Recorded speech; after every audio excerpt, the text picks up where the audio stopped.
Hello friends, இன்றைக்கி Saudi அரேபியாவில் என்னுடைய டின்னர் என்னென்னு டின்னர் நாளைக்கு நான் எடுத்துன்னு போகிற லஞ்ச் என்னென்னு பார்த்தீங்கன்னா, தயிர் சாதம் பண்ணியிருக்கேன். பச்சை மிளகாய் இஞ்சி எல்லாம் போட்டு தாளித்து தயிர் சாதம் பண்ணியிருக்கேன். அதுக்கு சைட் டிஷ் பார்த்தீங்கன்னா கோவக்காய் ஃப்ரை பண்ணியிருக்கேன். இது வெறும் சில்லி பவுடரும் சால்ட்டும் போட்டு ஃப்ரை பண்ணதில்லை, தக்காளி மட்டும் போட்டு ஃப்ரை பண்ணியிருக்கேன். வெங்காயம் இல்லாமல் வெறும் தக்காளி மட்டும் போட்டு இந்த கோவக்காய் ஃப்ரை பண்ணியிருக்கேன். இது தயிர் சாதத்தோடு சாப்பிடும்போது ரொம்ப சூப்பரான மேட்சிங்காக இருக்கும், ரொம்ப டேஸ்ட்டாக இருக்கும். முடிஞ்சால் நீங்களும் இதே மாதிரி செஞ்சு ட்ரை பண்ணி பாருங்கள்.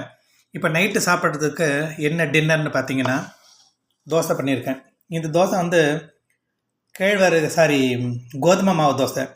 கொஞ்சோண்டு அரிசி மாவை மிக்ஸ் பண்ணி இந்த தோசை பண்ணியிருக்கேன். இதுக்கு சைட் டிஷ் பார்த்தீங்கன்னா தக்காளி தொக்கு. இந்த தக்காளி தொக்கு கூட வெங்காயம் இல்லாத வெறும் தக்காளி தொக்கு தான். இது இப்போ பண்ணதில்லை, காலையில் பண்ணி எடுத்துகிட்டு போனேன். காலையில் டிஃபன் கொண்டு போகும்போது எடுத்துகிட்டு போனேன் இட்லிக்கு. அந்த மிச்சம் அப்படியே ஃப்ரிட்ஜில் வச்சுருந்தேன். இப்போ சூடு பண்ணி அதை மட்டும் அப்படியே வச்சுட்டுருக்கேன். ஸோ இதுதான் ஃப்ரெண்ட், இப்போ நைட்டுக்கு தோசையும் இந்த தக்காளி தொக்கும் தான். நாளைக்கு தயிர் சாதமும் கோவக்காய் பொரியல் தான் என்னுடைய லஞ்சு நாளைக்கு. ஸோ நாளைக்கு வேறு டிஷ் பண்ணேன்னா நாளைக்கு உங்களை மீண்டும் சந்திக்கலாம். See you friends, bye.